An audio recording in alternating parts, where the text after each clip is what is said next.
తిరుపతి లడ్డూను అపవిత్రం చేశారంటూ కృష్ణా జిల్లా పెడన నియోజకవర్గం గూడూరు గ్రామంలో వెంకటేశ్వర స్వామి దేవస్థానంలో పాప ప్రక్షాళన కార్యక్రమాన్ని నిర్వహించారు.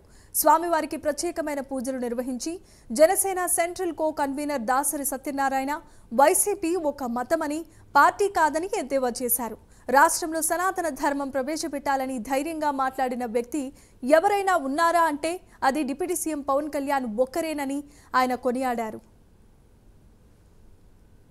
కల్తీ జరిగిందంటే ఆవు తినే మేతలో కల్తీ జరిగిందంట. ఆవులో కల్తీ జరిగిన మేత జరిగితే ఇక రేపు పొద్దున రోజు తినే వాటిలో కల్తీ మరి ఉన్నట్టుగా మరి నువ్వేం చేస్తున్నావు? పార్టీ పదవిలో ఉండి మాట్లాడే ఎదవలకు సంబంధం లేదండి.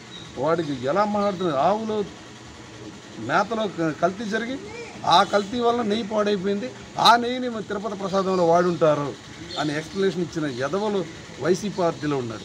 ఒకడంటాడు ఆవు నెయ్యి కన్నా పందికు ఎక్కువ రేట్ అంటాడు. ఆడు మళ్ళీ ఇక్కడ ఏజీపీ, మన స్టేట్ ఏజీపీ, మాజీ ఏజీపీగా పనిచేసిన వ్యక్తి. అలాంటి వ్యక్తుల్ని మనం నిన్నాళ్ళు మోసాం, ఇక ముందు రానివ్వకూడదు. అలాంటి వాళ్ళని తరిమి కొట్టాల్సిన ఎంతైనా అవసరం ఉంది. మీరు దయచేసి ధర్మం, హిందూ ధర్మం పాటించే మన కోరిక కోసం దేవుడి దగ్గర ఎట్టెళ్తాం మరి